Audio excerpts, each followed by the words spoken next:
श्रीमद करुणा सागर महाराज की जय, कैवल धाम की जय, श्री अविचलदास जी महाराज की जय, श्री की जय, सत कैवल साहिब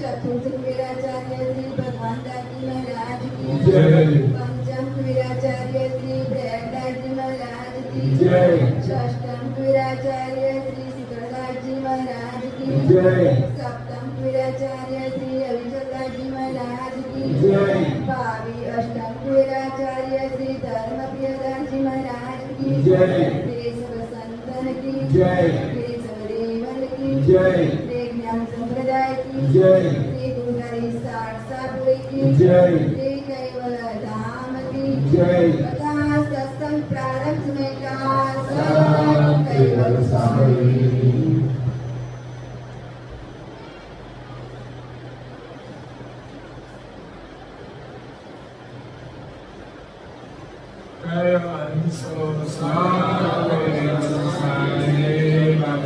सोने की जो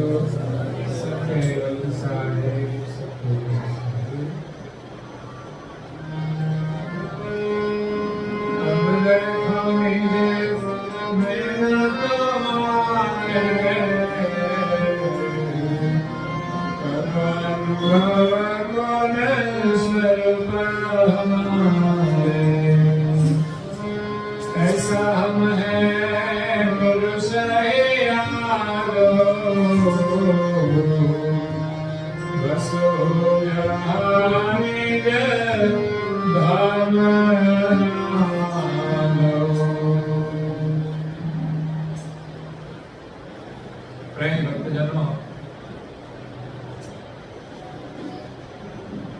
વિદ્યા સંપ્રદાયના અધ્યસ્થાપક અનંત બ્રહ્માંડાધીશ વિશ્વની નેતા સકળતા સત કૈવલના પરમ વિશેષ અંશ અનંત અંશોના તારણહાર પરમ મોક્ષના દાતા કૈવલ ધર્મ ધ્રંધર મહાન સમર્થ પરમ શ્રેષ્ઠ પરમ વિભૂતિવાન પરમ દયાળુ પરમ કૃપાનિધિ સર્વજ્ઞ દિવ્ય પરમ ગુરુ શ્રીમદ કરુણાસાગર મહારાજ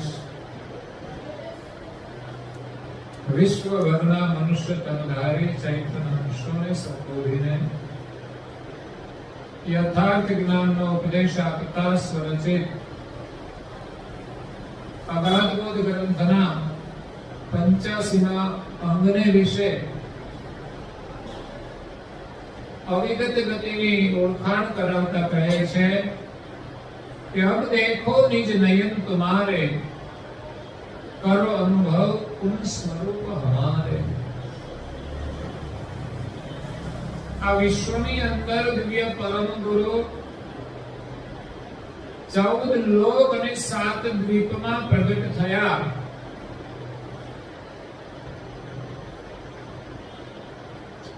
જંબુદ્વીપની અંદર પરમ ગુરુ બાલ સ્વરૂપે પ્રગટ થયા.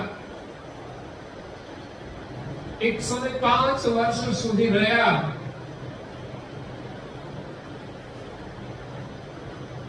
જિજ્ઞાસુ અને મુમુક્ષુ અંશોને યથાર્થ જ્ઞાન દ્વારા વિશ્વના સર્જનહારની ઓળખ કરાવી. કારણ કે ધર્મ માર્ગની અંદર અનેક મતભેદ છે, અનેક ભ્રાંતિઓ છે,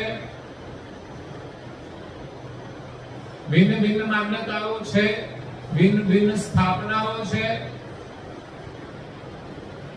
આ બધાની વચ્ચે ભક્તિ કરવા માટે જીવ ગૂંચવાઈ જાય કે સત્ય શું.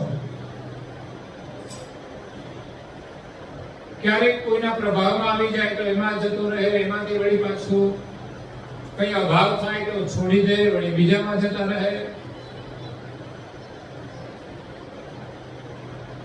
તો કરુણાસાગર મહારાજ શ્રી આ વિશ્વની અંદર વિશ્વના સર્જનહાર એક છે એનું ન્યાયપૂર્વક અનુભવ દ્વારા યથાર્થ પ્રતિપાદન કર્યું છે. જે એક અદ્વૈત સિદ્ધાંતનું સ્થાપન છે જેમાં બે મત નથી. આ જગતની અંદર બ્રહ્મ સિદ્ધાંત પણ અદ્વૈત છે, છતાં પણ એક અદ્વૈત બ્રહ્મની અંદર પણ ભિન્ન ભિન્ન મત છે.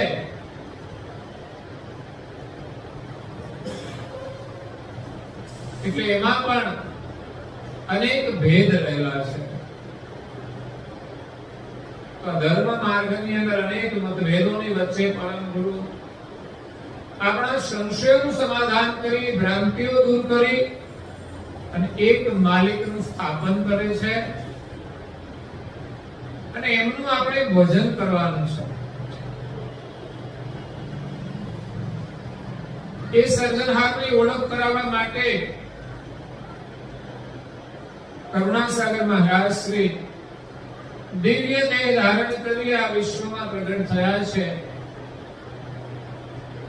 જંબુદ્વીપની અંદર બાલ સ્વરૂપે પ્રગટ થઈ 105 વર્ષ સુધી રહ્યા અને જગતના જિજ્ઞાસુ અને મુમુક્ષુ અંશોને જે ઉપદેશ આપ્યો છે એ અત્યારે વર્તમાન સમયની અંદર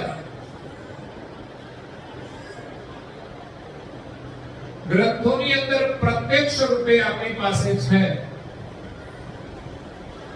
પરમ ગુરુના ઉપદેશને આપણે ગ્રહણ કરવો હોય તો ગ્રંથનું અધ્યયન અવશ્ય કરવું જોઈએ.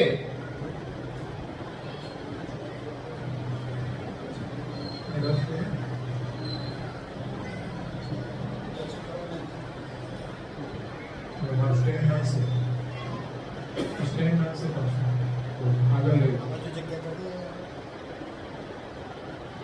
ભલે આગળનું વાંધો નહીં, થોડું આગળ લઈ ના વચ્ચેથી ભલે આગળ અહીં એક જણ ઉભા રહીને આગળ ના સ્ટેન્ડ રાખવું અહીં ઉભા રહેજો એટલે વ્યવસ્થિત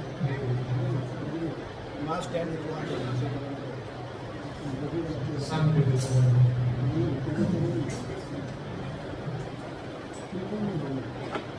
તો આજે ભાદરવા સુદ પૂર્ણિમા છે.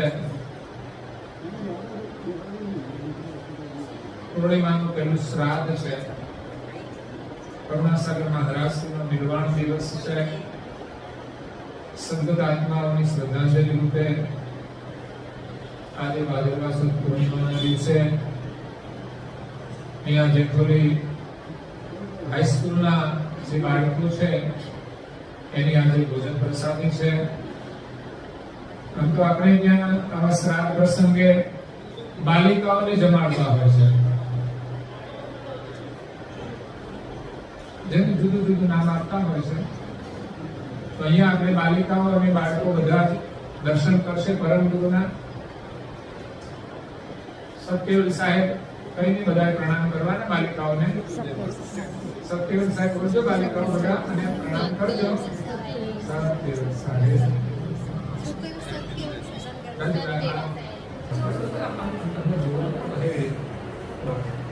સત્યવેલ સાહેબ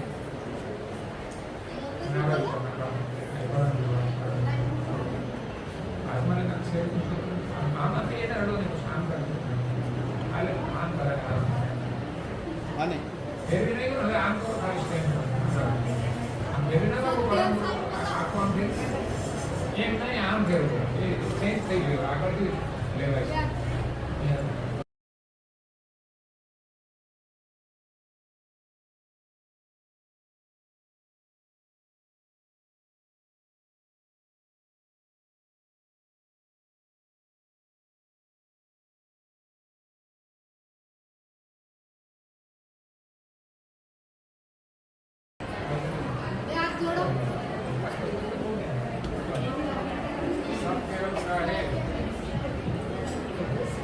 બોલો સત્ય સાહેબ બોલો. બાલિકાઓને પરમ ગુરુ કરુણાસાગર મહારાજના ખૂબ આશીર્વાદ છે. આજે દર્શનથી એમને આશીર્વાદ મળ્યા છે. ખૂબ શિક્ષણના ક્ષેત્રે આગળ વધે અને પરમ ગુરુના આશીર્વાદથી એમના ભાવિ જીવનની અંદર પણ એ ખૂબ સુખી રહે. થોડા બાજુમાં લઈ લો, બે લાઈન કરી દો બેન, અહીંયા ટ્રાફિક ના રહે. ત્યાં ઉભા રાખો, બે લાઈન કરી દો. અહીં બીજી લાઈન હોય, બે લાઈન કરી દો. સત્ય સાહેબ બોલો. સત્યવેલ સાહેબ ભણવામાં ખૂબ ધ્યાન આપજો અને તમે ખૂબ ભણીને આગળ વધો. તમારા માતા પિતાની સેવા કરો ખૂબ અને ભગવાનનું સ્મરણ કરો.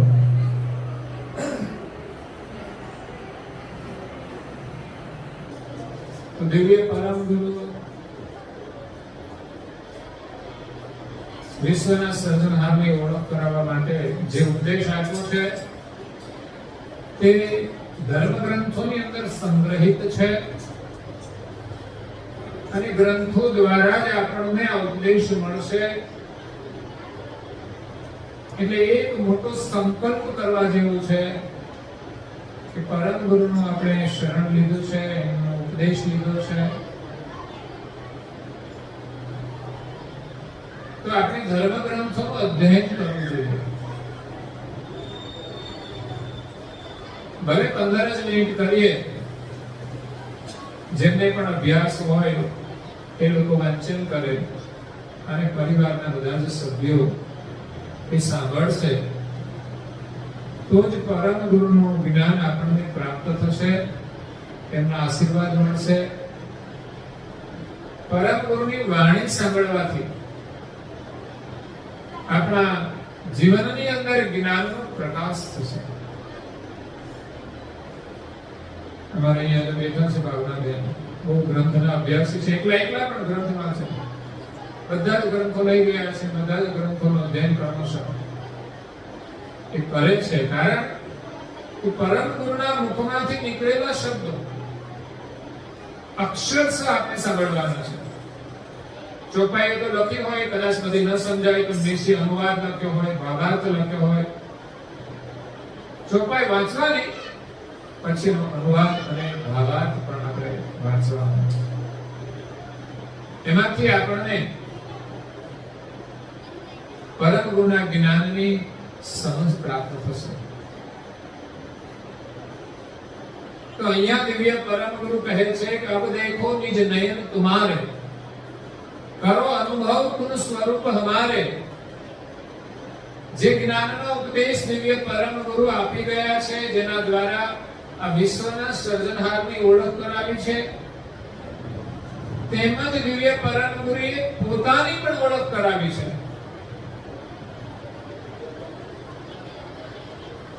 સર્જનહારની ઓળખ માટે એમણે કહ્યું કે આદ્ય સત્વત સ્વરાજ કરુણેશ અને કૈવલ, આ પાંચ વિશેષણની જે સામર્થ્યતા હોય એ એક સર્જનહાર છે. કદાચ એક બે વિશેષણની સામર્થ્યતા હોય તો એ સર્જનહાર નથી.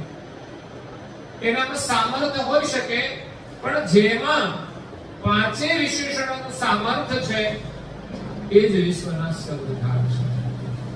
બીજી અનેક રીતે એમણે સર્જનહારનું સ્થાપન કર્યું છે કે આપણે જેના અંશ છીએ એ સજાતિ આપણા સર્જનહાર છે. તો આપણે સૌ એક વિશ્વના સર્જનહાર કૈવલની સજાતિના અંશ છીએ. વિશ્વના સર્જનહાર અંશી છે અને આપણે અંશ છીએ. તો અંશી એક જ છે, અંશ અનેક છે. અંશના પણ પ્રકાર છે, સામાન્ય, વિશેષ અને પરમ વિશેષ. એટલે આપણે કોઈ અંશના અંશ નથી, પણ અંશીના અંશ છીએ. એ અંશી સર્જનહાર એક છે, એના અંશો ત્રણ પ્રકારે સર્જાયેલા છે. એ વિગત આપણે સમજીએ તો આ વિશ્વના સર્જનહાર એક છે અને કોણ છે એની આપણને સાચી સમજણ પ્રાપ્ત થશે. અને એનું આપણે ભજન કરવાનું છે. એના માટે પરમ ગુરુએ આપણને મંત્ર આપ્યો છે. આપણે પરમ ગુરુના ક્યારે બનીએ છીએ? જ્યારે એનો મંત્ર મળે છે ત્યારે.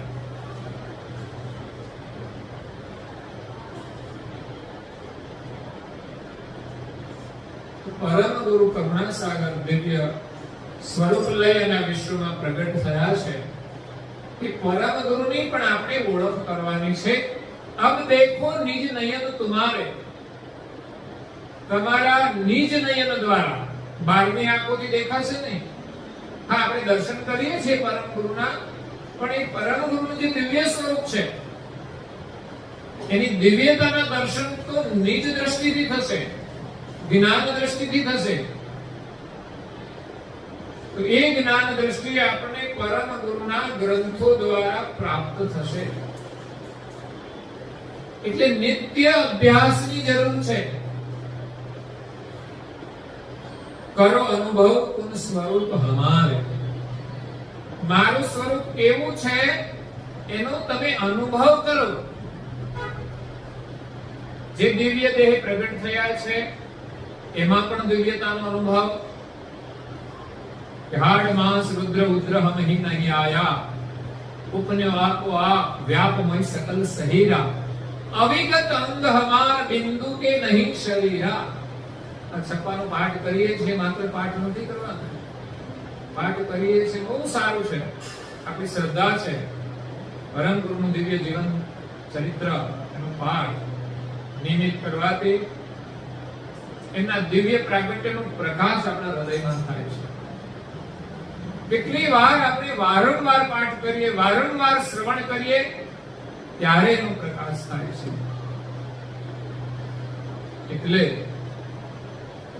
પરમ ગુરુનું જે પ્રગટ સ્વરૂપ છે એ પણ દિવ્ય છે, અને એમનું પરમ વિશેષ અંશ સ્વરૂપ એ પણ દિવ્ય છે, અને એમનું દિવ્ય દેહ એ પણ દિવ્ય છે. तो એવું જે પરમ ગુરુનું સ્વરૂપ છે, ऐसा हम है पुरुष ही आदु. જગતનું સર્જન થયું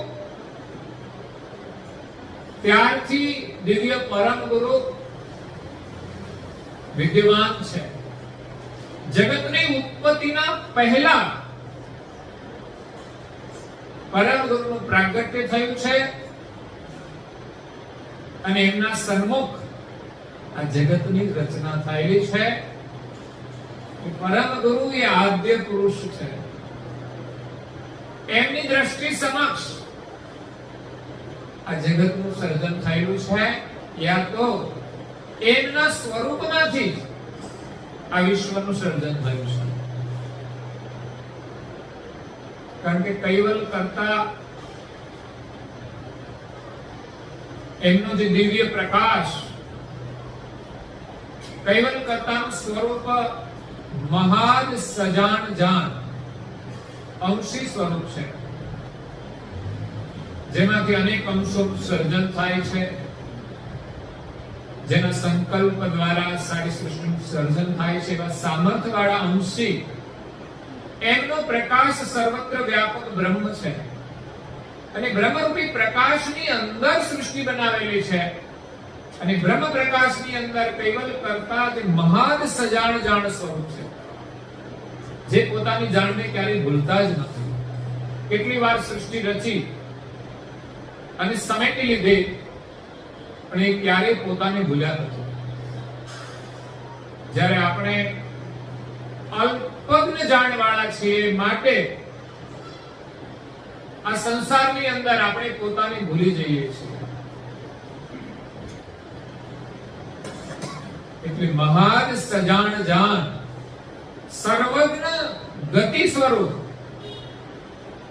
એ કૈવલ કરતા છે, એનું પ્રકાશ એ સર્વજ્ઞ છે. મહાદ સજાણ જાન સ્વરૂપ બ્રહ્મની અંદર જે વ્યાપક થયો, એટલે સમસ્ત બ્રહ્મ ચૈતન થઈ ગયું. અને એ જ ચેતન થયેલું બ્રહ્મ એ પ્રકાશ બ્રહ્મ વૃત્તિ છે કર્તાની. અને પ્રકાશ બ્રહ્મ એ જ સોહંગ બ્રહ્મ છે. એ સોહંગ બ્રહ્મમાંથી આ જગતનું સર્જન થયું છે. એ સોહંગ સ્વરૂપ પરમ ગુરુનું છે. એટલે કૈવલ કરતા અને પરમ ગુરુ બંને એકમેક છે. એ અવિગત સ્વરૂપ છે. એને આપણે જ્ઞાન દ્રષ્ટિએ ઓળખવાનું છે. પરમ ગુરુ કહે છે કે વસુ જહાં નિજ ધામ અનાદુ. હું ક્યાં રહું છું? કે જે ધામ અનાદિ છે, જગતનું આદ્ય છે.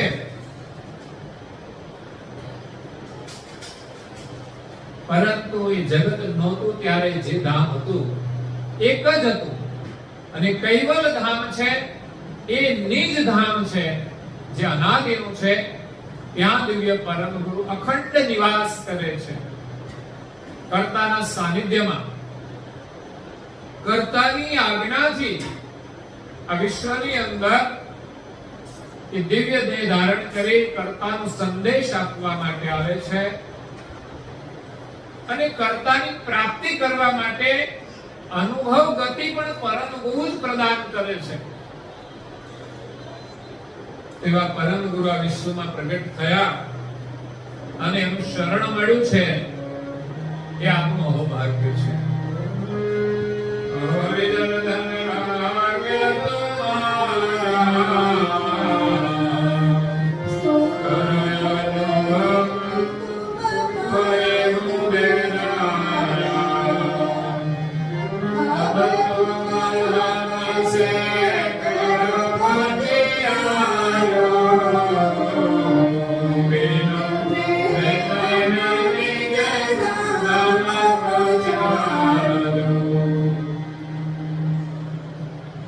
દિવ્ય પરમ ગુરુના શબ્દોમાં આપણે કહીએ તો અહો હરિજન ધન્ય ભાગ તુમ્હારા.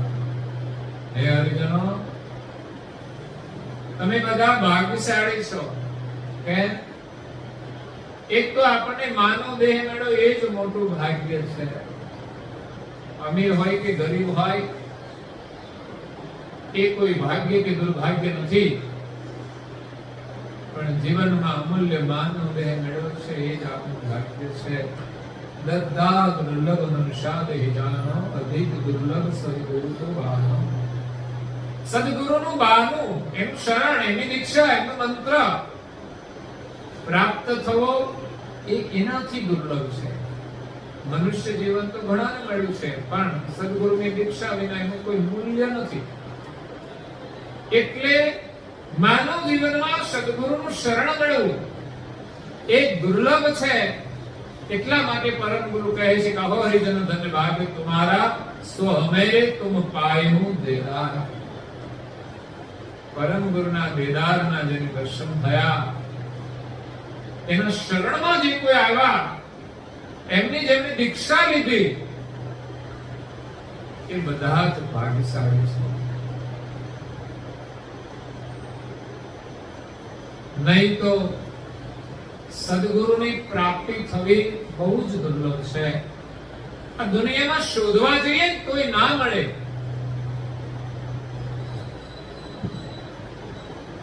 એ પરમ ગુરુનું શરણ મળ્યું છે એ આપણા જીવનનું સૌથી શ્રેષ્ઠ ભાગ્ય છે.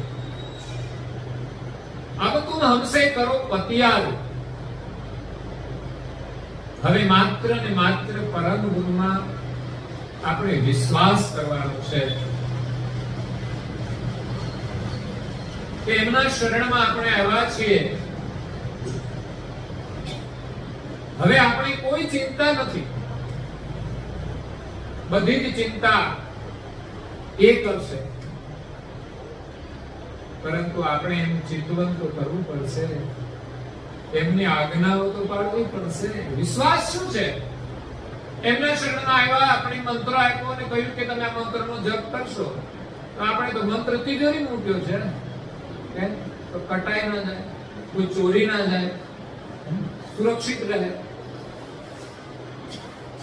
પણ આ તો અનાજ જેવો છે ભાઈ, પડ્યો રહેશે ને તો પછી નષ્ટ થઈ જશે. એ વપરાશે એમાં જ એ સારું રહેશે. કારણ કે આપણી જાણનો મંત્ર છે, જે આપણે ભૂલી ગયા છીએ એ જાણને પાછી લાવવા માટેનો આ મંત્ર છે. એનો ઉપયોગ નહીં કરીએ તો આપણને જાણ પ્રાપ્ત થશે નહીં અને વધારે ભૂલા પડી જઈશું. એટલે મંત્ર જાપમાં વિશ્વાસ. રામાયણની અંદર તુલસીદાસ મહારાજ પણ એ નવગા ભક્તિની અંદર મંત્ર જાપમાં એવી વિશ્વાસ, દ્રઢ વિશ્વાસ. મંત્ર જાપની અંદર દ્રઢ વિશ્વાસ. આપણને તકલીફ હોય એટલે આપણે ચારે બાજુ જઈએ છીએ. કઈ પણ તકલીફ હોય, બીમારી હોય તો દવાખાને જઈએ, એ સિવાય ક્યાં પણ જઈએ. ઘરમાં બીજી કોઈ સમસ્યા હોય તો પણ આપણે અન્ય ઉપચાર કરીએ છીએ. સંસારમાં છે ઉપચાર બધા, પરંતુ આપણને મળેલો જે મંત્ર છે એ સર્વ શક્તિમાન હોવા છતાંય એનાથી આપણું કામ નથી થતું. એનો મતલબ એ નથી કે મંત્રથી કામ નથી. મંત્રમાં આપણો વિશ્વાસ નથી.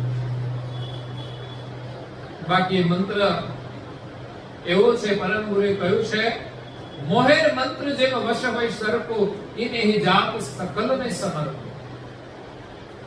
એક જ મોહેરથી બધી પ્રકારના નાગ વશ થઈ જાય, એમ જ એક જ મંત્રથી તમારા બધા જ કાર્યો સિદ્ધ થશે, સંપન્ન થશે. પણ આપણે તો કેવું કરીએ, જ્યારે જરૂર પડે, તકલીફ થાય ત્યારે મંત્ર લઈ અને પછી ચાલુ કરીએ. પહેલા તો આપણે મંત્ર જપ કરતા જ ના આવડતું હોય. એ મંત્રને નિયમિત જપવો પડે પરમ ગુરુની આજ્ઞા અનુસાર. એમાં પણ આપણે નિયમ પૂરું પાડતા જ નથી.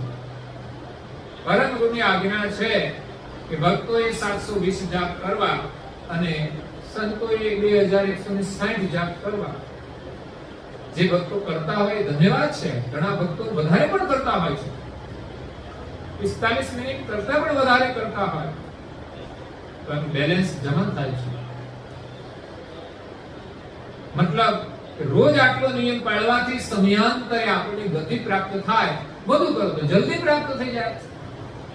એક વસ્તુ છે, માનો કે 2 લાખ રૂપિયાની આવે છે.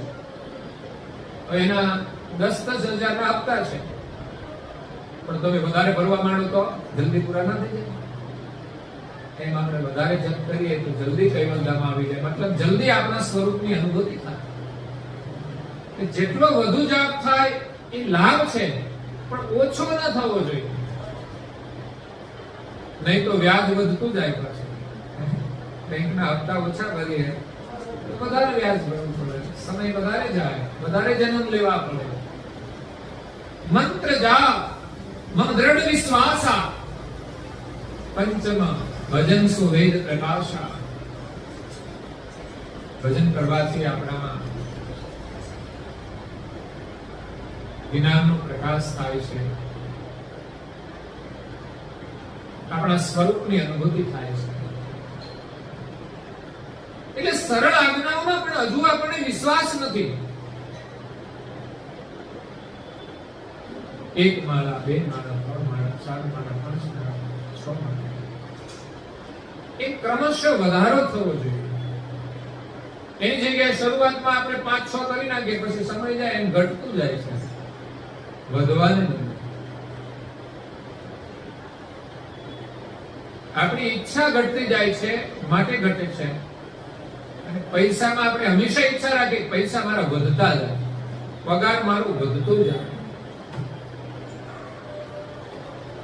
અવશ્ય વધવું જોઈએ. દરેક ક્ષેત્રમાં સારી ભાવના હોવી જોઈએ કે વધારો થાય, પણ વધારો કરીને કરવાનું શું એ પણ આપણું પ્રયોજન હોવું જોઈએ. નહીં તો જીવનમાં બરબાદી પણ એનાથી જ થાય છે. લોકો પાસે બહુ સંપત્તિ આવી જાય તો જીવન વિલાસી બની જાય છે, ભોગી બની જાય છે, દુરાચારી પણ બની જાય છે, વ્યસની બની જાય છે. તો એવા પૈસાને શું કરવાનું? પૈસા તો જીવનમાં જરૂરિયાત માટે ઉપયોગી છે. સારું મકાન બનાવો, સારી વ્યવસ્થા કરો, કોઈ આવે એને આદર આપો. નહીં મોટો બંગલો બાંધો, આપણા ઘરે આવે તો એને આદર ના મળે તો કોઈ કામ નહીં. અરે પડોશમાં કોઈ આવ્યો હોય 5 જણા વધારે, ને આપણું મકાન મોટું હોય કે અહીં 5 જણા આવી જજો, વાંધો નહીં. એનો ઉપયોગ છે. વિલાસ માટે કોઈ મકાન નથી, રહેવા માટે છે, વ્યવસ્થા માટે છે અને સેવા માટે છે. આપણું શરીર પણ ભગવાને આપ્યું છે ભોગ માટે નહીં, પણ યોગ માટે આપ્યું છે. પણ બહુધા આપણે ઇન્દ્રિયોના ભોગમાં જ આનંદ કરીએ છીએ. એ જ ઇન્દ્રિયો દ્વારા પરમ ગુરુની આજ્ઞા પાડી આપણે યોગ કરવાનો છે, પરમ આનંદની અનુભૂતિ કરવાની છે. એવો આનંદ મળી જાય પછી સંસારમાં કોઈ વ્યવસ્થા મળે કે ન મળે કોઈ ફિકર નહીં રહે. પૂછો રઘુરામ મહારાજ, કેટલી એની સગવડ હતી, એની પાસે કેટલી સુવિધા હતી. પહેલા તો એ પૂછે કેટલી જોડી કપડા હતા. માત્ર 2 જ કહેવા. એક એમની પાસે કોપી હશે ને એક પહેરેલું હશે, રોજ બદલવાનું, એક ધોઈ નાખવાનું. એટલું તો મળી જાય જગતમાં. એ સિવાય તો કોઈ માંગતા નહીં મળે. આહાર પણ એનો કેટલો હતો. આપણે તો 3 ટાઈમ ખાઈએ છીએ, કોઈ પાસે જરૂર પડે છે રસ્તામાં પાસે ભૂખ લાગે, ખાઓ ખાઓ ખાઓ. આપણે એમાં આનંદ માન્યો છે. ભૂખ લાગી છે એટલે ખાઈએ છીએ એવું નહીં, આનંદ માટે ખાઈએ છીએ. ખાવાથી આનંદ આવે એ સહજ છે, પણ એ આનંદનો શ્રેય જે ભોજન બનાવનાર છે ને એને આપવાનો છે. કેટલું સુંદર ભોજન બનાવ્યું. આપણને તો તૈયાર પડી ગયું, તો બનાવનારને ખબર હોય સ્વાદિષ્ટ ભોજન કેવી રીતે બને છે, અને એમાં એનો પ્રેમ હોય છે. બાકી પ્રેમ ના હોય ને એ ભોજનમાં કોઈ સ્વાદ નથી હોતો. એટલે પરમાત્માએ આપણને જીવન આપ્યું છે, શરીર આપ્યું છે, તો આપણે પરમ ગુરુની ઓળખ કરવાની છે. આપણું અહોભાગ્ય છે, પરમ ગુરુનું શરણ મળ્યું છે. એમના દેદારના દર્શન આપણી આંખોની અંદર આમ એક ચાહના રહે. મંગલકારે મનોરથે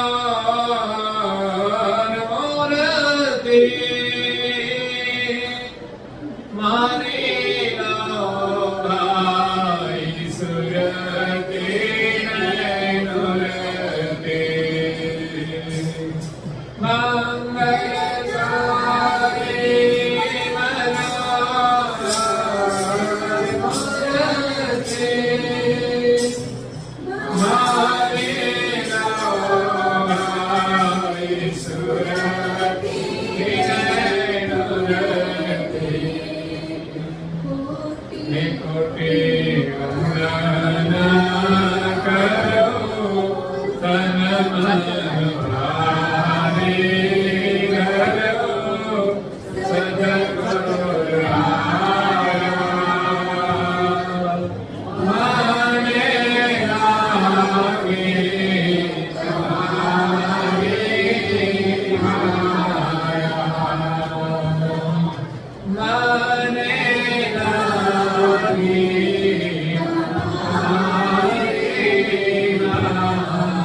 ભજનો બહુ સુંદર છે, બહુ સુંદર.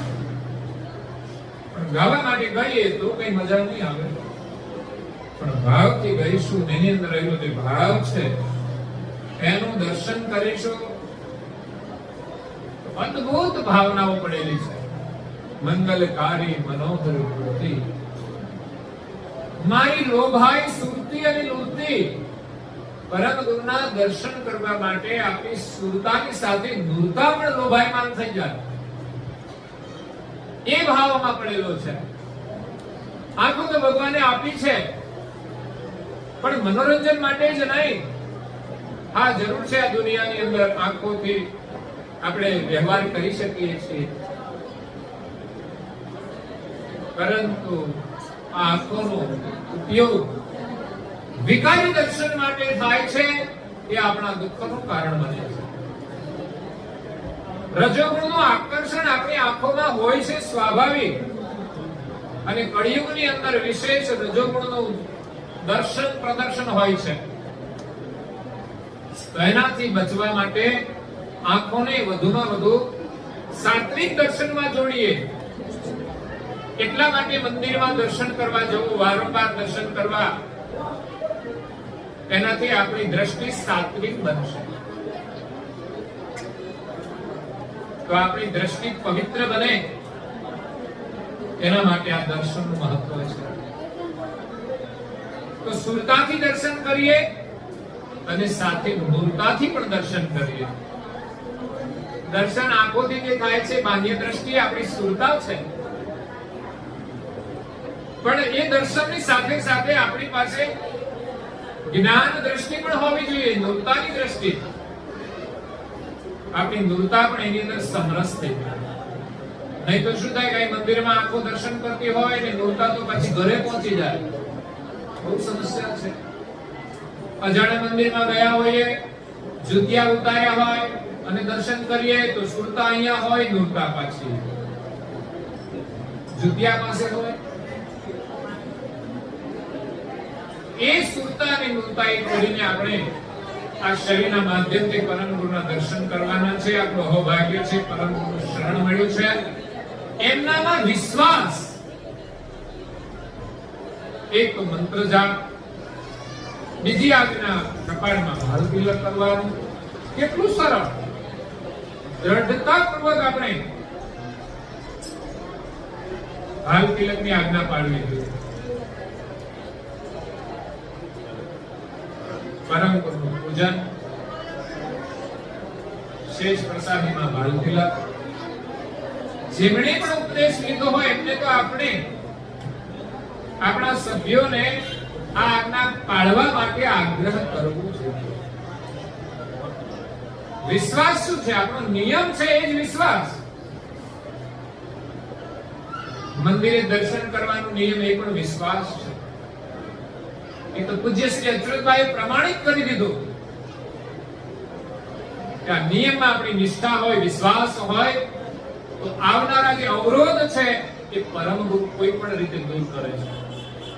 અચ્યુતભાઈને અવરોધ આવ્યો તો ભયંકર અવરોધ, સામાન્ય નહીં, પણ પરમ ગુરુની લીલા કેવી અદ્ભુત છે કે અચ્યુતબા રૂમની અંદર પૂરી અને તાળું મારવા છતાંય એ બધું એમનું એમ રહ્યું. અચરજબાની કોઈ દિવાલ ના નડી, અકળ ગતિએ પરમ ગુરુના દર્શન કરવા માટે એ પરમ ગુરુ જ્યાં બિરાજમાન હતા ત્યાં આશ્રમમાં પહોંચી ગયા.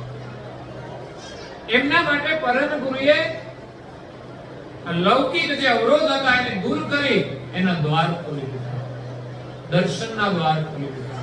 પણ એનો નિયમ બહુ કડક હતો. આપણો નિયમ છે ને સગવડ વાળો છે, અનુકૂળતા હોય ત્યારે પાળવાની અને તકલીફ આવે ત્યારે છોડી દેવાનું.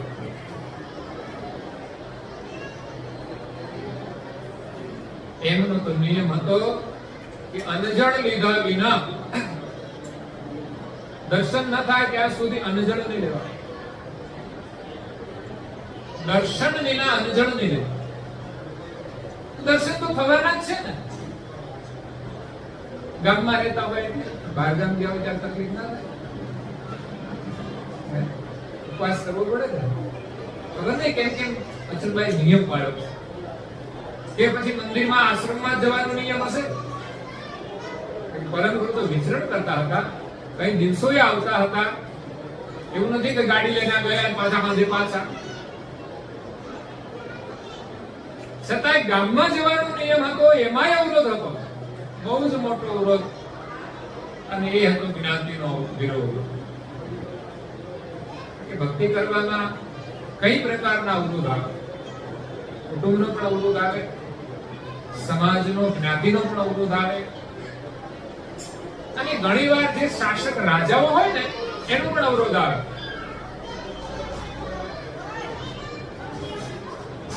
કે ઘણા મહાપુરુષોને અનેક પ્રકારની કસોટીમાંથી પસાર થવું પડ્યું. આપણા માટે તો આમ જોઈએ તો કોઈ અવરોધ છે જ નહીં. અને અત્યારે તો કોઈ દ્રઢ નિયમ લે ને તો પાળી શકે છે. ઘરમાં કોઈ રોકી ના શકે. કેમ કે મારે જવું છે, કોણ રોકે ના? અત્યારે કોઈ ઘરવાળાની હિંમત નથી કે બહેનો રોકી શકે. પહેલા રોકતા હતા, રોકતા હશે. હવે એમાં કોઈ અવરોધ નથી. કેટલી સ્વતંત્રતા છે આપણે પાળી શકીએ. માત્ર જરૂર છે આપણી ભાવનાની, આપણા વિશ્વાસની, આપણા પ્રેમની. આ પ્રેમનું પ્રતીક છે. પ્રેમ નહીં પ્રીતિ કરી ધરો શ્રીમદ કુબેર શરણ, નારાયણ દાસ નિશ્ચય કહે કે તે જન્મે મરણ. અહીંયા ગેરંટી આપી દીધી છે. નિશ્ચયપૂર્વક કહે છે તમારું જન્મ મરણ ટળી જશે તો તમને સ્વરૂપની અનુભૂતિ થશે, પરમ ગુરુના દર્શન થશે. પણ ક્યારે?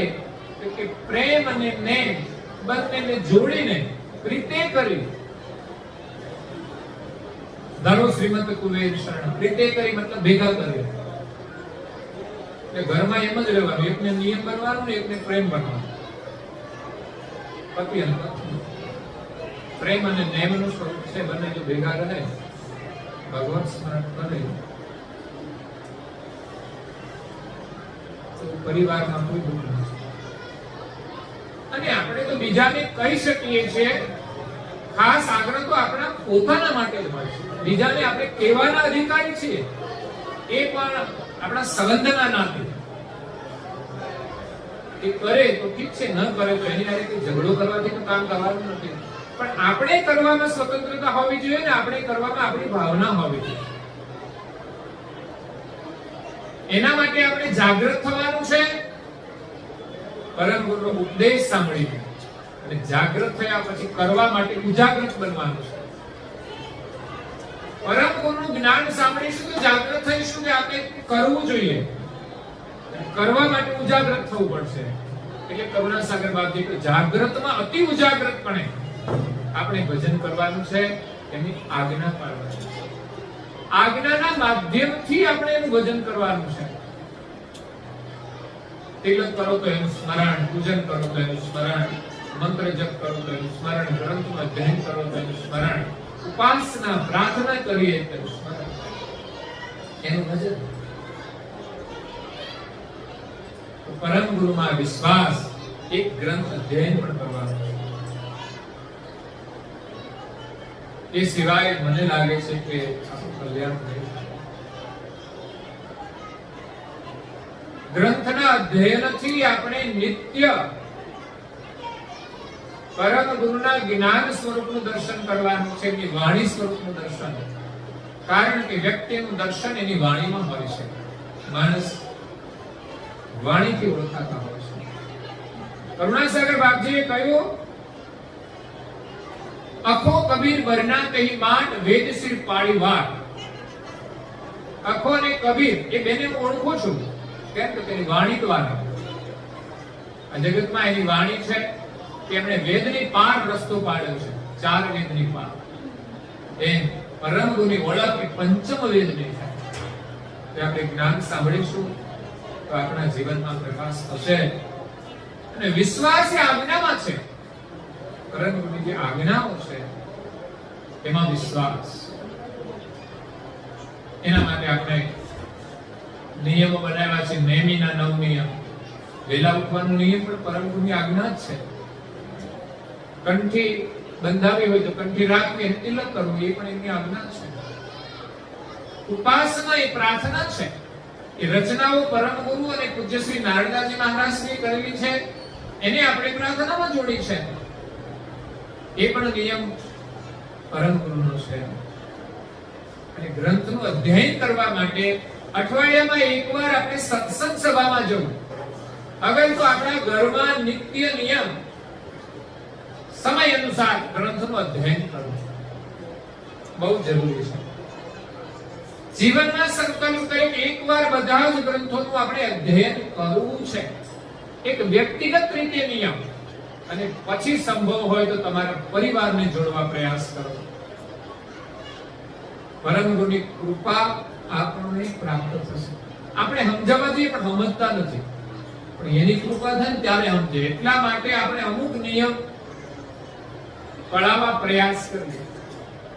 અમુક નિયમ પાડીએ તો એનું પરિણામ આવશે. કોઈ સમજશે. એટલે હવે તો હમસે કરો પતિયારું. પરમ ગુરુના વચનોમાં વિશ્વાસ, એમની આજ્ઞાઓમાં વિશ્વાસ, બેનું પ્રયત્ન નિજ ધામ પહોંચાડવું. પરમ ગુરુ કહે છે તમને વગર મહેનતે કૈવલ ધામમાં પહોંચાડી દઈશ. પણ જે કહ્યું એટલું કરવાનું. બીજું તમારે કશું કરવું પડશે નહીં. બીજા કોઈ વ્રત અનુષ્ઠાન નહીં કરવા પડે. જો પરમ ગુરુની આજ્ઞા સારધાર પાડીશું તો આપણે ક્યાંય ભટકવાની જરૂર નથી. એમ પરમ ગુરુ કહે છે.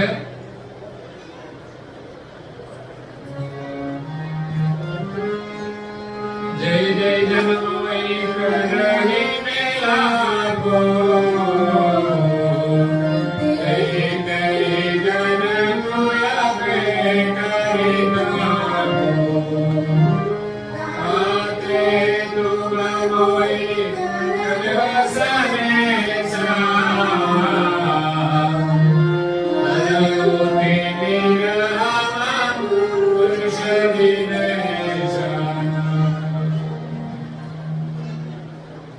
એક એક ચોપાઈની અંદર સુંદર ભાવો પડેલા છે. ઘણા ગામોની અંદર લોકો ગ્રંથનું અધ્યયન કરે છે. ખાસ વર્ષ આખું ના કરે તો આ શ્રાવણ મહિનો એક લોકો કરતા હોય છે. પણ મને લાગે છે આપણે તો કશું શ્રાવણ મહિનામાં કર્યું. પરમ ગુરુનું કઈ કર્યું છે વિશેષ રૂપે?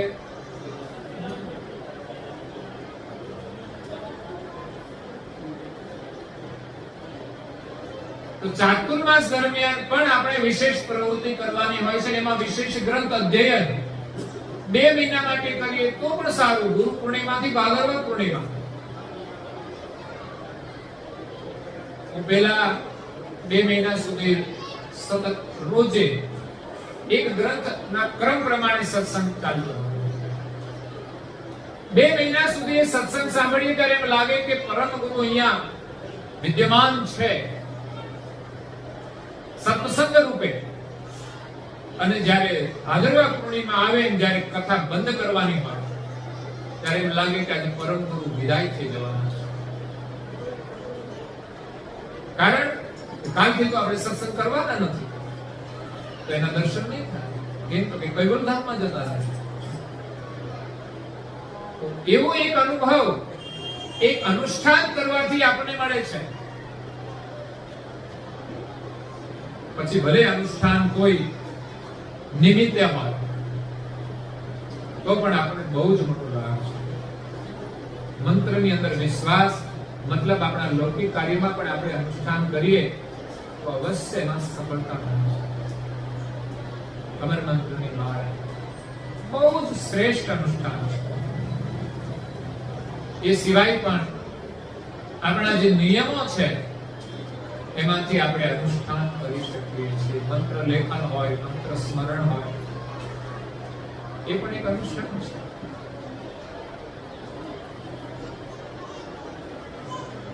જેહી જે જન્મોઈ કરહી મેલાપુ, જે ભક્તજન કે જે મનુષ્ય મારી સાથે મેળાપ કરશે, મારી સાથે એકતા કરશે, મારી સાથે પ્રેમ રાખશે, તેહી જનકુ અભય કરી થાકુ.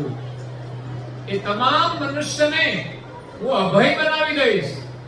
સંસારની અંદર મોટામાં મોટું દુઃખ છે ને ભયનું છે. ભાઈનું નહીં હો. હા, તમે આવું ના તમારા ઘરમાં ભાઈનું દુઃખ હોય તો વસ્તુ અલગ છે. ઘણા ભાઈઓ દુઃખી કરતા હોય બહેનોને. મોટો ભાઈ, મોટો ભાઈ વ્યસનો મહા મુશ્કેલ છે. એટલે ભય છે ને, કોઈ પણ સુખ મળી જાય એની પાછળ ભય રહેલો જ છે.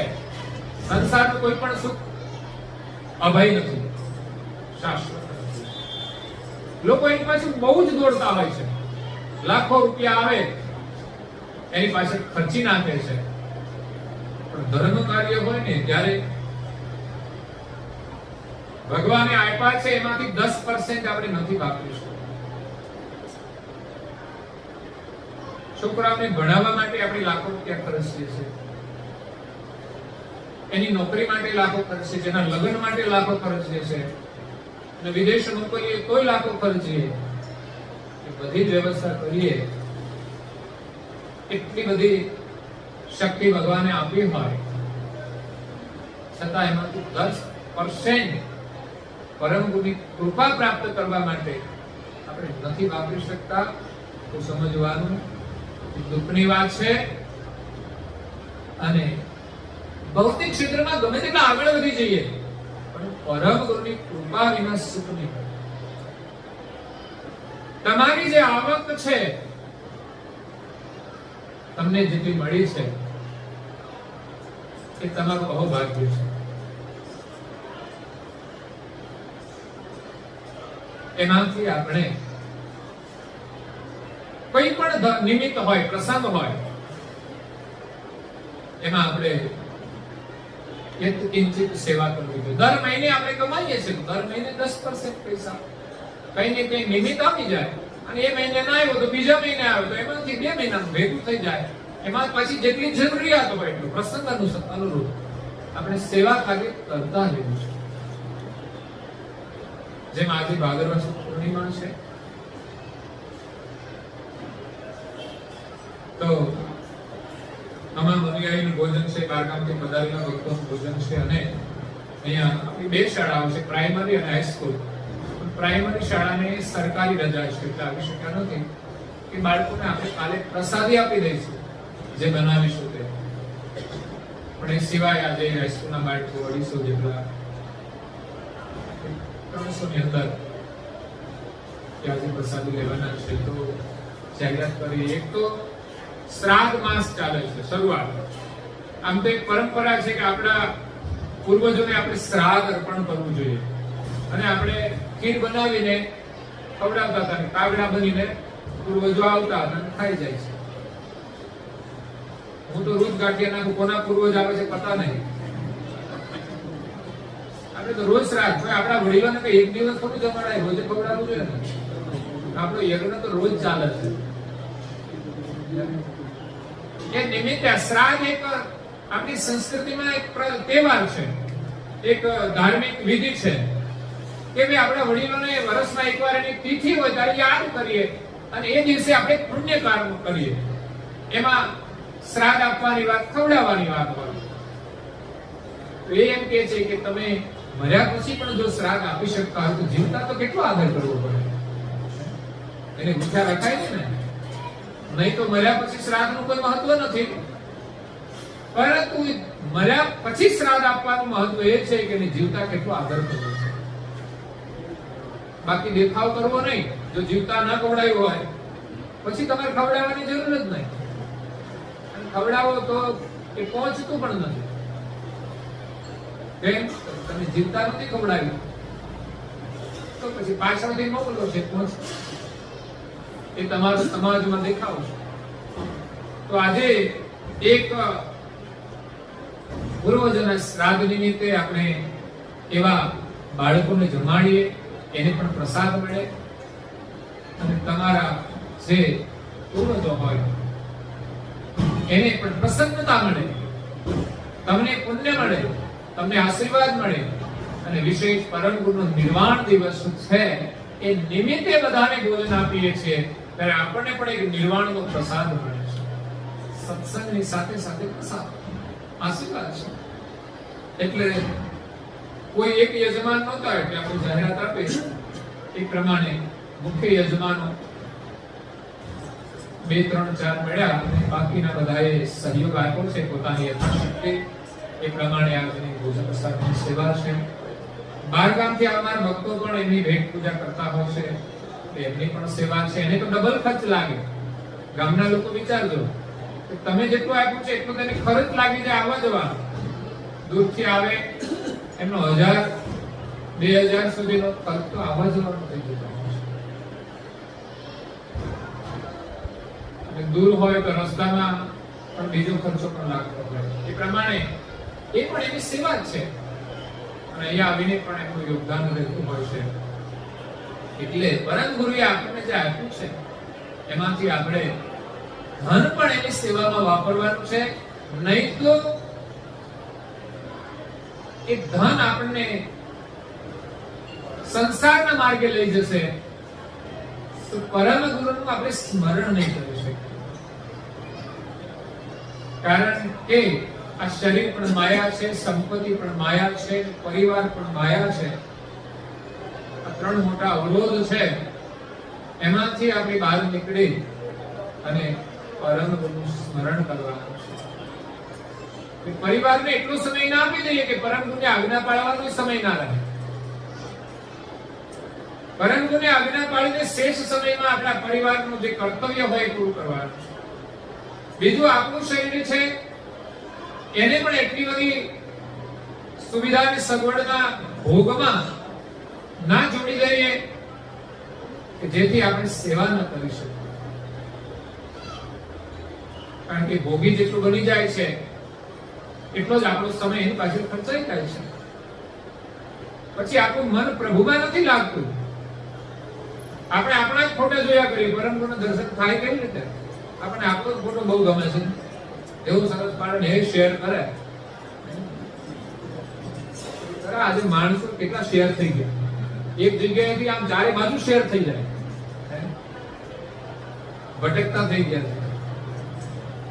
ભૌતિક દેખાવમાં બધા શેર થાય છે. તમારી સેવાની સુવાસ ફેલાવો થાય. સારા કાર્યોની સુવાસ. અહીં તમે સેવા આપી, અમે તમને શેર કરીએ કે માત્ર ફોટા સાથે નથી શેર કરતા, તમારી ભાવનાઓને શેર કરીએ છીએ. તમારી વાહવાહી માટે નહીં, અનેક લોકોને પ્રેરણા મળે એના માટે શેર કરીએ છીએ કે તમે પણ આવું સેવા કાર્ય કરીને સહભાગી બનો, પરમ ગુરુના આશીર્વાદ લો. બાકી અમારે તમારી કોઈ વસ્તુ વધારે જોઈતી નથી. એટલે આ યોગ મળ્યો છે ઉત્તમ કાર્ય કરવા માટેનો. ભગવાન આપણને જેટલું આપે એટલું એમાંથી આપણે પુણ્ય મેળવવાનું છે.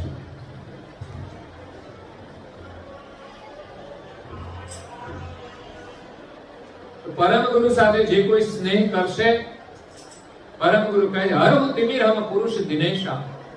હું તો આ વિશ્વની અંદર જ્ઞાનનો સૂર્ય છું. જે કોઈ મારી સાથે મેળાપ કરશે એના અજ્ઞાન રૂપી અંધકારને હું દૂર કરીશ. હર હું તિમિર, અંધકાર દૂર કરશે. ઓમ અસતો મા સદગમય તમસો મા જ્યોતિર્ગમય મૃત્યોર્મા અમૃતમ ગમય. આ સંસ્કૃત સુવિચાર સુભાષિત છે, બહુ સુંદર છે. અસત્ય તરફથી અને સત્ય તરફ લઈ જા, ભગવાનને પ્રાર્થના કરવાની છે. અસત્ય તરફથી સત્ય તરફ. શરીર તો અસત્ય છે અને ચલાવનારું સત્ય છે. આ શરીરની માયામાં તો આપણે સત્યને ભૂલી ગયા છીએ. ધર્મ કાર્ય સત્ય છે અને ભોગ વિલાસ અસત્ય છે. એ ભોગને છોડી જરૂરિયાત પ્રમાણેની વ્યવસ્થા. એક માણસ બહુ ધનવાન છે, બહુ જ ધનવાન એટલે કરોડોપતિ, એટલું એનું લિસ્ટ હતું નામ, અબજોમાં એની મિલકત હતી, પણ રહેશે માત્ર એક ફ્લેટમાં. કેમ તો એની જરૂરિયાત એટલી જ છે. એ માણસની ભાવના કેટલી સંયમમાં કહેવાય. બાકી કરોડો રૂપિયા હોય ને લાખોનો બંગલો ના બનાવે, બને જ નહીં. આપણે તો લાખોના બંગલા બનાવીએ છીએ આપણા માટે, તો ભગવાનના માટે હજારો તો આપી શકીએ કે નહીં? 50 લાખનું મકાન આપણે બનાવી શકતા હોઈએ તો એમાંથી 1 લાખ રૂપિયા તો ગુરુ મહારાજની સેવામાં આપણે આપી શકીએ. ગુરુ મહારાજનું દિવ્ય સ્થાન બની રહ્યું છે. જે ભાગ્યશાળી હશે એનું ધન એ સેવામાં જોડાશે. બાકી લોકો કઈક બધી બહાના કાઢતા હોય છે. અમે તો આમ કર્યું છે, હમણાં આટલો મોટો ખર્ચો કર્યો, પણ એ તો કરીએ જ છીએ. તો આખી જિંદગી કમાઈને એમાં જ વાપરી નાખવાના છીએ. અને પછી કલેશ થશે ત્યારે ખબર પડશે કે આટલું બધું કર્યું છતાંય પણ ઘરમાં શાંતિ નથી, કારણ કે શાંતિનું કોઈ કાર્ય નથી કર્યું. એટલે શુભ કાર્ય કરવાથી આપણને પુણ્ય દ્વારા શુભ પ્રેરણા મળે છે, શુભ વિચાર મળે છે. શુભ કાર્યમાં આપણી આસ્થા છે તો એ કાર્ય કરવા માટે પણ આપણે પ્રેરિત થઈશું. દર્શન કરવાની પણ ચાહના થશે અને એવા સ્થાનમાં જઈશું તો આપણે દર્શન પણ થશે. અહીંયા પણ કેટલાય ભક્તોનું યોગદાન છે. આજે પરમ ગુરુનું સ્થાન છે, એમાં આપણને દર્શનનો લાભ મળી રહ્યો છે. એ પુણ્યનું ફળ છે.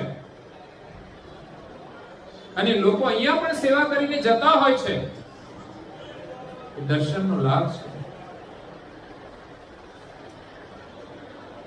એટલે પરમ ગુરુના દર્શન આપણે અનેક પ્રકારે થાય છે. એટલે મોટું એક ભગીરથ કાર્ય કરી રહ્યા છે પરમ ગુરુના દર્શન માટેનું. પરમ ગુરુનો સંદેશ છે, પરમ ગુરુની પ્રેરણા છે, એમની કૃપા છે અને આ સ્થાન બની રહ્યું છે ભવ્ય અને દિવ્ય.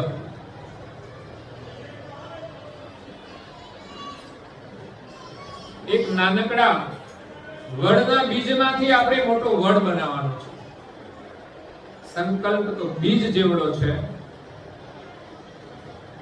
પણ પરમ ગુરુની કૃપાથી, અનેક લોકોની પ્રેરણાથી, એના સહયોગથી આ વિશાળ દિવ્ય દેવાલયનું નિર્માણ થશે.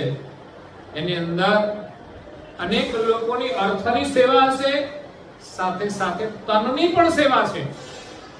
કારણ કે પૈસાથી કઈ ચમત્કાર તો નથી કે ઊભું થઈ જાય. હું તો અહીંયા છું અને ત્યાં કામ ચાલે છે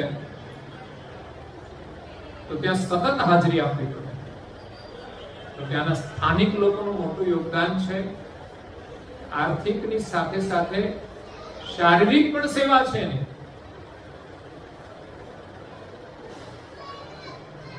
એટલે એ પણ મોટું યોગદાન છે. અને મંદિર નિર્માણ થાય, પ્રતિષ્ઠા થયા પછી પણ એ નિરંતર જે પ્રવૃત્તિ ચાલે, સેવા પૂજાથી માંડીને વ્યવસ્થાની, એ પણ મહત્વપૂર્ણ સેવાઓ છે. કારણ કે આપણો ઉદ્દેશ માત્ર કોઈ દાન આપવાથી પૂરો નથી થઈ જતો.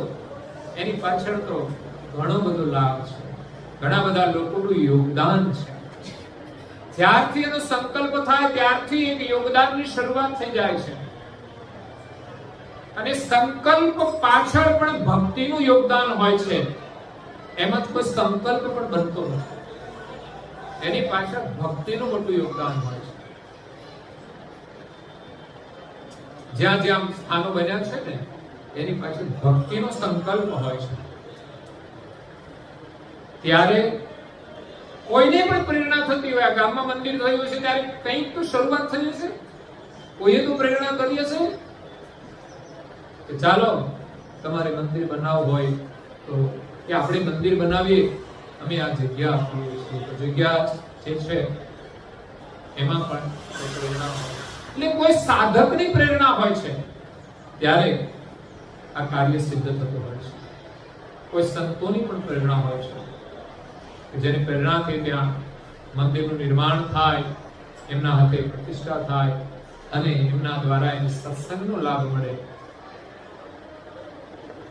તો જેમ આપણા માટે ઘરની જરૂરિયાત છે એવી જ રીતે આપણા સંસ્કાર માટે આ સ્થાનની જરૂર છે. જેમ શિક્ષણ માટે શાળાની જરૂર છે એમ સંસ્કાર માટે આ મંદિરોના સ્થાનોની જરૂર છે. આપણા દેશમાં તો કેટલા મંદિરો છે, કેટલી આસ્થાઓ છે. એ આસ્થાઓ એના માધ્યમથી જોડાઈ રહી છે. અનેક આક્રાંતાઓ આવ્યા આ સંસ્કૃતિને તોડવા માટે. કોઈ શાસન કરવા નતો આવ્યા, અંગ્રેજો આવ્યા શાસન કરવા માટે નહીં, મોગલો આવ્યા એ શાસન માટે નહીં. શાસન કર્યું હોત ને તો કોઈને કાઢત નહીં, કારણ કે બુદ્ધિશાળી લોકો હતા, સારી રીતે શાસન કરવાનું જાણતા હતા અને લોકોને સુખી કરે તો કોઈને કઈ તકલીફ જ નથી. પણ એનો ઉદ્દેશ હતો કે આ ભારતીય હિન્દુ સંસ્કૃતિને નષ્ટ કરી અને આપણી જે સંસ્કૃતિ છે એને અહીંયા સ્થાપિત કરવી. એટલા માટે કોઈ ટકી નથી શક્યા અને એના માટે આપણી સંસ્કૃતિના ગૌરવવાળા લોકોએ વિદ્રોહ કરી અને જીવનના બલિદાનો આપ્યા છે. ત્યારે આ સંસ્કૃતિ જીવંત છે. એમાં એક મંદિરો પણ હતા. આપણા મંદિરો એક ચમત્કારો હતા, કોઈ મહાપુરુષોના ચમત્કારથી, એમની શક્તિથી બનેલા હતા. એટલી સંસ્કૃતિ આપણી જળવાઈ રહી છે, એમાં આપણી આસ્થા જળવાઈ રહી છે. એવું એક સુંદર સ્થાન બની રહ્યું છે અમરેલી જિલ્લાના તાલુકામાં સોનારીયા ગામે. પરમ ગુરુની કૃપાનો પ્રકાશ છે, એની પ્રેરણા છે, એટલા માટે આ મંદિરનું નિર્માણ થઈ રહ્યું છે. બાકી મારી કોઈ જરૂરિયાત નથી, મારું તો અહીં રહેવાની વ્યવસ્થા હતી છે જ, પરંતુ પ્રેરણા છે તો એનો વિસ્તાર થાય. હજુ કઈ પ્રેરણા કરે તો બીજે પણ કઈ બનાવીએ, પણ એની પ્રેરણાથી આ થતું હોય છે. ત્યારે જે કોઈ સમય અનુરૂપ સેવા કરશે એને એનો લાભ મળી જશે. બાકી આ કોઈ વ્યક્તિના સહયોગથી નથી બની રહ્યું, એટલે પરમ ગુરુની પ્રેરણાથી એનું કાર્ય થઈ જશે. પણ આપણે એમાં સહભાગી બની જઈએ, આપણું સદભાગ્ય છે. અહો હરિજન ધન્ય ભાગ તમારા, આપણું અહો ભાગ્ય છે. અને એની સાથે આપણી એકતા કરીશું, એમની સાથે સ્નેહ રાખીશું તો આપણા અંતરનું જે અજ્ઞાન છે દૂર થઈ જશે. બધા દુઃખોનું મૂળ અજ્ઞાન છે. આપણામાં જે કઈ કુટેવો છે અજ્ઞાનતાના કારણે છે.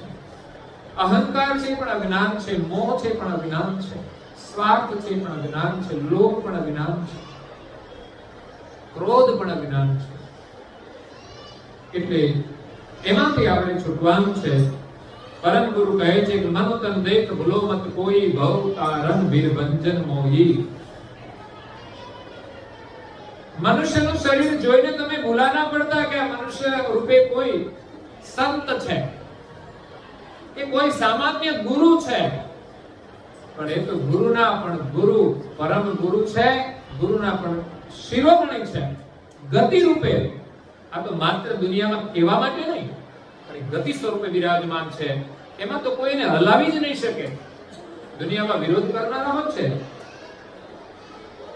કોઈને આપણે મહત્તા આપીએ તેના વિરોધ કરનારા હોય, પણ ગતિમાંથી તો કોઈ વિચલિત કરી શકતા નથી. અને બધી જ સત્તા એમના હાથમાં છે. કદાચ કોઈ વિરોધ કરીને વધારે પડતું જ્યારે કરે ને ત્યારે તો એ જરૂર ચમત્કાર કરશે, એ વિશ્વાસ છે. દુનિયામાં જેટલા આક્રાંતાઓ આવ્યા અને સંસ્કૃતિ પર પ્રહારો કર્યા છે ને ક્યારેક તો ચમત્કાર મળી ગયા છે. એને ઝૂકવું પડ્યું છે. એમ કહેવાય છે તુલસીદાસ મહારાજ કે સેવા કરતા હતા, રામની અંદર પ્રીતિ હતી. એક મહિલા આવી અને એમના પતિનું મૃત્યુ થયું એટલે દુઃખી થઈ ગઈ હતી. ઘણી વાર લોકો આ દુખાયેલી બહેન છે. દુખાયેલી એટલે કે વાગ્યું નથી, કઈ દુખતું નથી, પણ એ દુખાયેલી છે. એમના પતિનું નિધન થઈ ગયું હોય, હવે છૂટાછેડાથી કઈ દુઃખ જ નથી અનુભવતો, એ તો ન થઈ જાય. પણ પેલું તો મૃત્યુ કુદરતી. તો કે છે કે મહિલા એ ગોસ્વામી તુલસીદાસ પાસે આવે છે. તો તુલસીદાસ તો સ્વાભાવિક કહી દેશે સૌભાગ્યવતી ભવ. હવે એ ક્યાં સૌભાગ્યવતી રહેવાની? એનું તો પતિનું મૃત્યુ થયું છે ને આવી છે.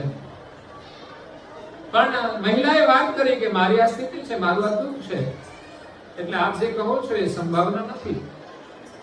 પણ એને તો રામમાં પ્રીતિ હતી અને એને સહજ સ્વભાવે કહ્યું હતું કે તું ભજનમાં વિશ્વાસ રાખ, ચોક્કસ તારો પતિ જીવિત થયો છે. આ મફતમાં નથી કઈ થતું, આપણો વિશ્વાસ અર્પણ કરવો પડે. આપણે તેમ કે મારું કામ તમે કરી દો એમ કેમ થાય? તમારો વિશ્વાસ હોય તો થાય છે. ભગવાનની કૃપા તો છે જ, પણ આપણા વિશ્વાસની જરૂર છે. આપણે તો કામ થઈ જાય એટલે દુકાન બંધ, એવો વિશ્વાસ નહીં, મતલબનો નહીં. એમનાથી જો કામ થતું હોય તો કામ છોડવું જ ના જોઈએ, એમને આજ્ઞા પાડવી જોઈએ. તો એમને વિશ્વાસ આપ્યો અને કહેવાય છે કે પતિ જીવિત થઈ ગયા. ત્યારે અકબરને ખબર પડી કે તુલસીદાસ મહારાજ તો આવે ચમત્કાર કરે છે અને તો બધાને રામમય બનાવે છે, એટલે આપણો વિકાસ નહીં થાય બહુ એમ, એટલે એને રોકો. એને તો માણસોને મોકલીને બોલાવ્યા તુલસીદાસને કે રાજા બોલાવે છે, બાદશાહ. લઈ ગયા. તમે તો ચમત્કાર આપો છો, મને કઈ ચમત્કાર બતાવો. તુલસીદાસ મહારાજ કે હું કઈ ચમત્કાર આપતો નથી, એ તો ભગવાનની દયાથી બધું થાય છે, બાકી હું કઈ કરતો ના. કહે છે તમે મેં સાંભળ્યું છે કોઈને જીવિત કરી દીધા છે, થયા હશે ભગવાનની દયા. તો અહીંયા પણ તમે કઈ ચમત્કાર બતાવો, નહીં તો તમને જેલમાં પૂરી. કઈ ના, તમારી જેવી ઈચ્છા, તમે તો જેલમાં પૂરી. જેલમાં એને તો ચાલુ કર્યું, જય હનુમાન જ્ઞાન ગુણ સાગર, જય કપીશ તેનો લોક ઉજાગર. હનુમાનજી આવ્યા, અનેક હનુમાનજી આવી ગયા વાનરના રૂપમાં અને આખો મહેલ ઘેરી લીધો, ધમાધમ કરી નાખ્યો. પેલા બધા થાકી ગયા, કારણ કે એને પહોંચવું મુશ્કેલ.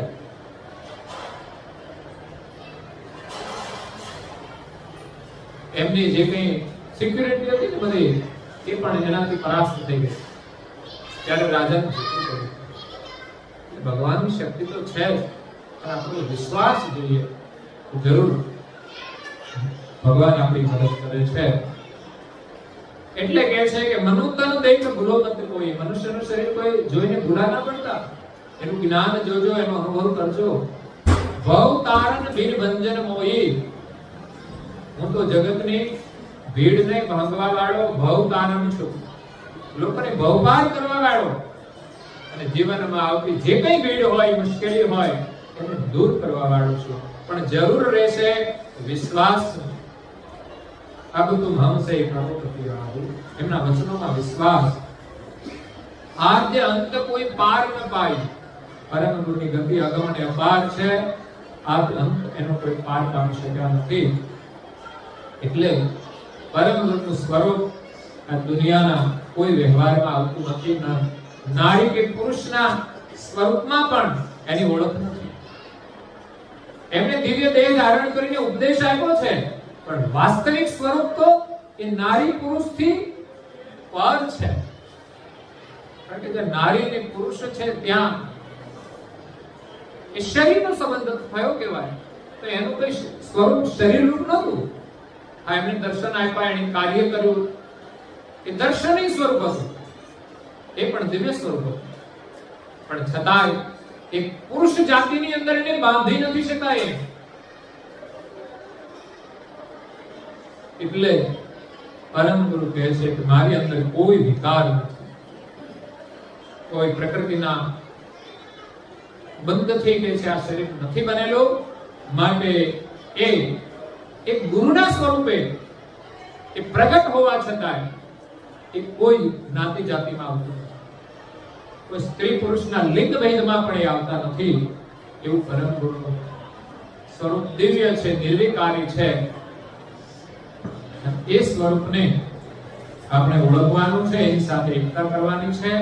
અને આ જ્ઞાન આપીને દિવ્ય પરમ ગુરુ કહે છે કે હું આ જંબુદ્વીપ છોડી અને જવાનો છું. આ છેલ્લા સમયનું જ્ઞાન છે. બધા ભક્તોને પરમ ગુરુના સ્વરૂપની ઓળખાણ કરાવી અને એ પણ કહ્યું કે હું ગયા પછી તમે રડશો નહીં, દુઃખી થશો નહીં. મેં તમને જે મારું સ્વરૂપ સમજાવ્યું છે, ચૈતન્ય સ્વરૂપ, એમાં તમારી સુરતા જોડજો. મેં તમને જે જ્ઞાન આપ્યું છે, જે આજ્ઞાઓ આપી છે, એમાં શ્રદ્ધા રાખીને તમે મારી ભક્તિ કરજો. પરંતુ પરમ ગુરુ જ્યારે વિદાય લે છે, અદ્રશ્ય થઈ જાય છે, ત્યારે પાછળથી બધા કલ્પાંત કરવામાં આવે છે. પરમ ગુરુમાં કેવી એની પ્રીતિ હતી, એ પરમ ગુરુ ગયા પછી લોકોના કલ્પાંત દ્વારા એ દેખાતી હતી. પરમ ગુરુના વિયોગમાં એવો એક ક્ષણ પણ રહી શકતા નહોતા, એવી પરમ ગુરુમાં એમની પ્રીતિ હતી. પરમ ગુરુનું જે સ્વરૂપ છે એને પામવા માટે પરમ ગુરુએ જે આજ્ઞાઓ આપી છે, એમાં આપણે સહેજ સ્વભાવે રહી અને પરમ ગુરુની ભક્તિ કરી અને સ્વરૂપને પામવાનું છે. પરમ ગુરુ જ્યારે શરીરનો ત્યાગ કરે છે, ત્યારે ઘણા બધા ભક્તો ત્યાં ઉપસ્થિત હોય છે. કારણ કે જતા પહેલા જ પરમ ગુરુએ તો નિવેદન કરેલું હોય છે કે હું જવાનો છું. છેલ્લા સમયનું જ્ઞાન આપે છે, બોધ આપે છે. પણ જ્યારે પરમ ગુરુ અંતર ધ્યાન થાય છે, ત્યારે બધા જ ભક્તો એટલો બધો કલ્પાંત કરે છે, આંખોમાંથી અશ્રુઓ નીકળે છે. કેટલાય લોકો બેભાન થઈ જાય છે.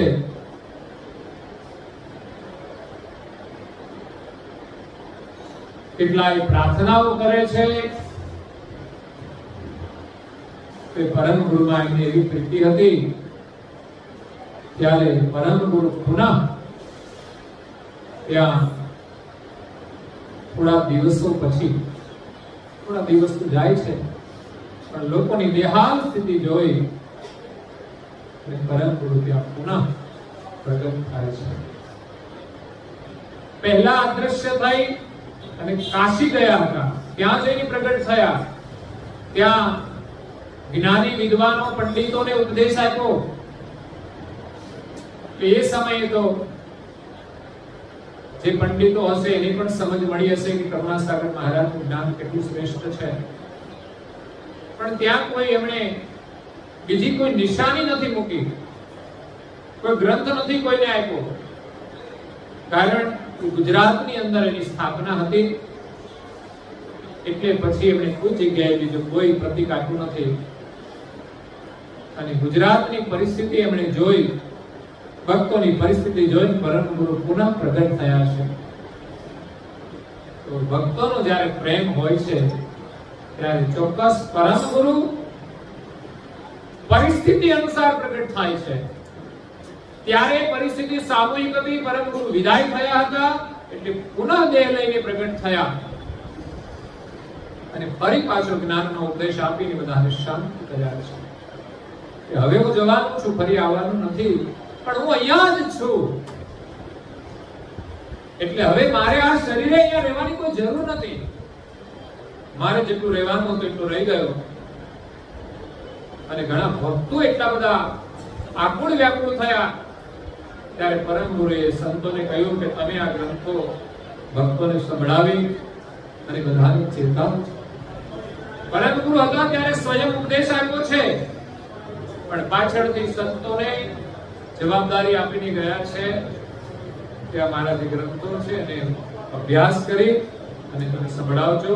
અને જે જાગૃત ભક્તો છે એમનું પણ કર્તવ્ય હોય છે કે ગામની અંદર આવી પ્રક્રિયા થાય, બહુ જ ઉત્તમ છે. જેટલું સમજાય તેટલું ઘણા ગામોમાં ચાલે છે. હમણાં અમે ગયા હતા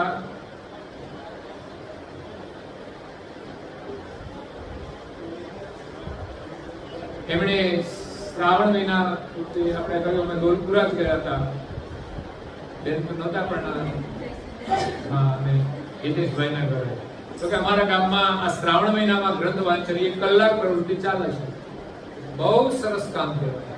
મંદિરમાં 15-20 લોકો આવે છે દરરોજ. 1 મહિનામાં જે કંઈ ગ્રંથ વંચાશે એ બસ સાંભળ્યું છે ને એ જવાનું નથી.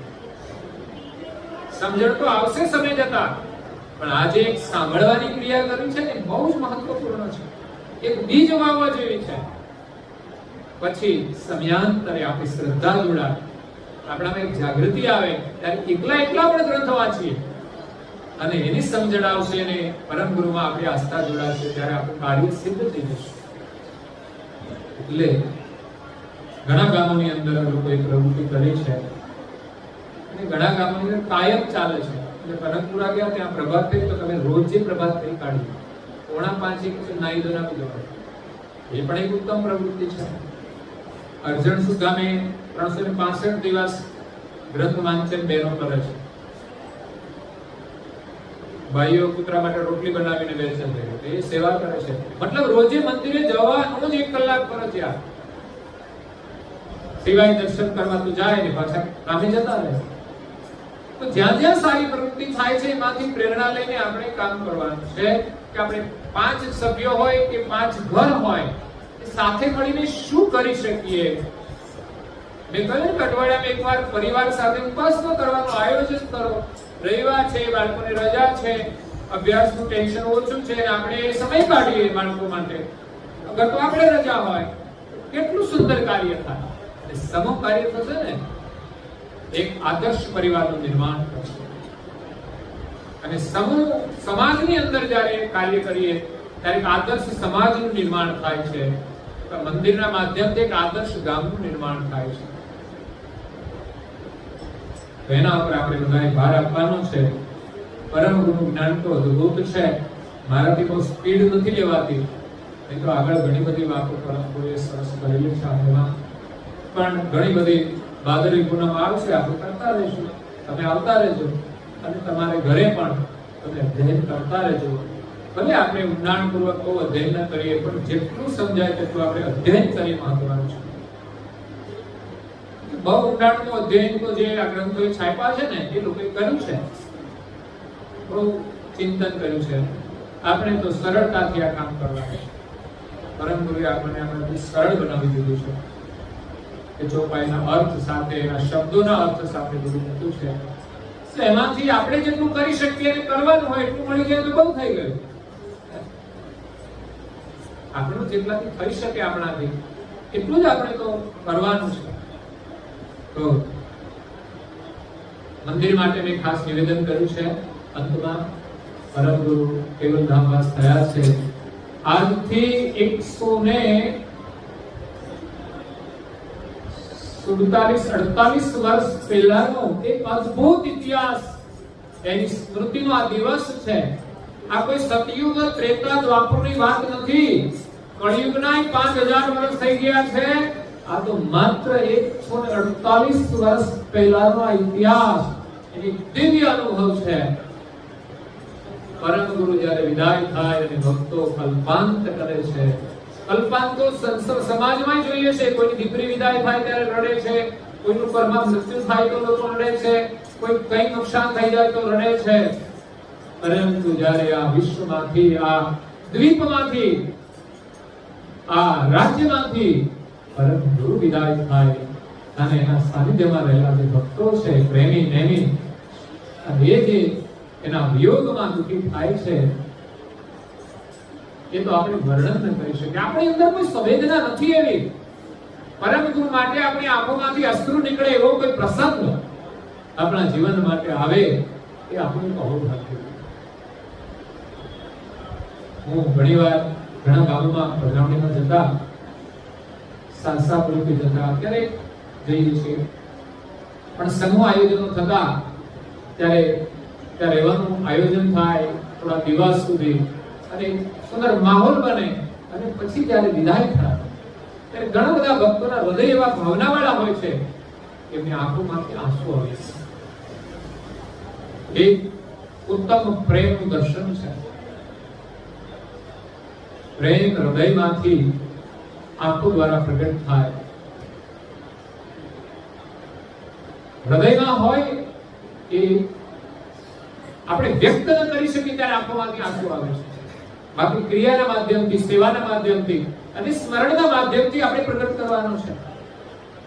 સેવા કરીએ તો પણ પ્રેમ છે. મારા બહેનો અહીંયા બહુ સરસ સેવા કરે છે, સાફ સફાઈની, એ પણ એક તમારો પ્રેમ છે. તમારા અંતરમાં એક ભાવ હોય પરંતુ સેવાથી આપણને આશીર્વાદ મળે, આપણા પરિવારને આશીર્વાદ મળે, આપણા બાળકોને આશીર્વાદ મળે અને અંતિમ આશીર્વાદ આપણું કલ્યાણ થાય, આપણા પરિવારનું કલ્યાણ થાય. બહુ સુંદર આ કાર્યો છે. એટલા માટે અમે તો સંકેત કરતા હોઈએ છીએ. આર્થિક સેવા હોય કે બીજી કોઈ પણ સેવા હોય, આપણું અહોભાગ્ય કે આપણને સેવા કરવાનો યોગ મળ્યો છે. નહીં તો પેરાલિસિસ થઈ જાય, કઈ ના થાય આપણાથી. કોઈ આપણી સેવા ન કરે એવી સ્થિતિ છે સંસારમાં. એવા લોકો દુખી હોય છે. ખબર લેવા જઈએ ને અમે ત્યારે આ શરીરની સ્થિતિ છે, બાકી સારું હાલે ને ત્યાં સુધી જે લાભ મળે ને આપણું અહોભાગ્ય છે. બાકી આ શરીર છૂટી પણ જવાનું છે. બધું ઢગલો થઈ પડ્યું રહેશે. આપણા માટે કશા કામનું નહીં રહે જો જીવનમાં કંઈક ઉપયોગ કરીને ભગવાનની સેવા કરી લઈએ કે આ સમયનો ઉપયોગ કરી લઈએ, એ જ આપણું સૌભાગ્ય છે. હૃદયની પ્રાર્થનાના પણ ઘણા બધા ભજનો છે. સમયની મર્યાદા છે એટલે વિશેષ કોઈ ભજન આજે વ્યક્ત નથી કરી શક્યો. ઘણા બધા મેં સ્મરણમાં રાખ્યા હતા, પણ ગાડી તો થોડી થોડી હકાવીએ તો કલાક નીકળી જાય છે. 1.5 કલાક થતા વાર નથી લાગતી.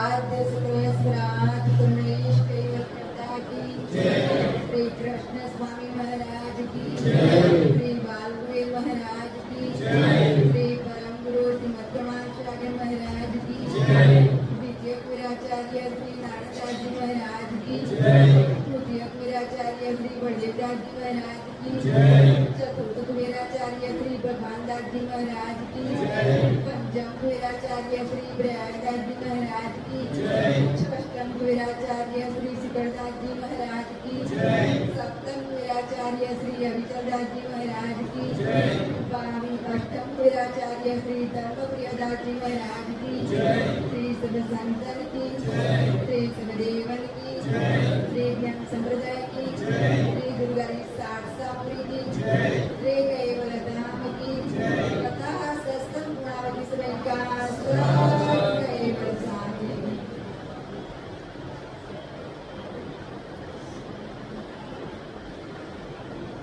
કેવલ હંસો સા કેવલ સાહેબ બાજુ બાજુ બેઠા છે એમને પણ પ્રેમથી કહેજો સા કેવલ સાહેબ.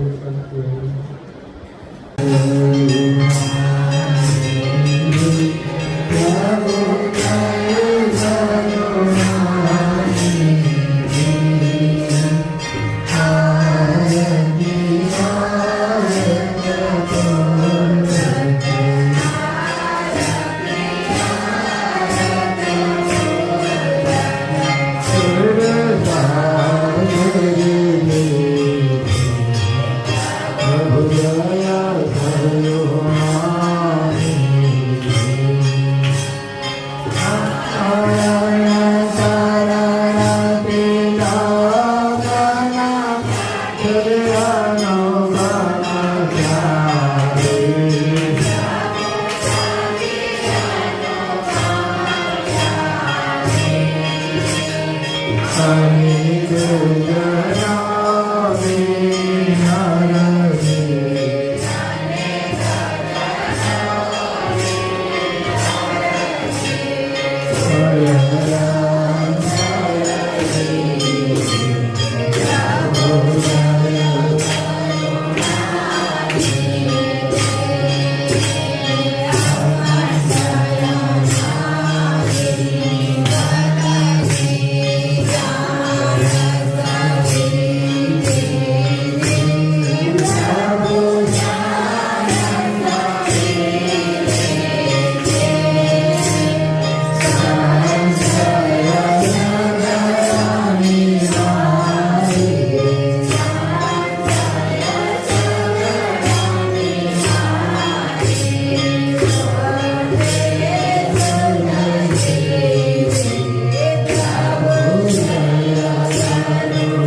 महाराज की पूज्य श्री नारदास जी महाराज की पूज्य श्री सदवीराचार्य महाराज की श्री सद संतन की श्री सदेवन की श्री ज्ञान संप्रदाय की श्री कायम पंथ की श्री नगरवाणी की श्री निर्गुण भूमि की श्री मुक्त द्वार की श्री ब्रह्म क्षेत्र की श्री सतीदानंद शाखा की श्री अक्षत खड़ा की श्री अविगत गादी की श्री बाल तिलक की श्री रसोई करावे की श्री उनके माता पिता की श्री उनके बाल गोपाल की श्री उनके गुरु गोविंद की श्री गुरु हरि सारसापुरी की श्री कैवल धाम की श्री दाता भोक्ता की श्री बोलना हरे गुरु महाराज की परम गुरु स्मृतकणाचार्य भोजन કેવલ સાહે 3 વાર પગે લાગવાનું છે આપણે. ધર્મધરંધાર નિગાર રખો મહેરબાન શ્રીમદ કરુણા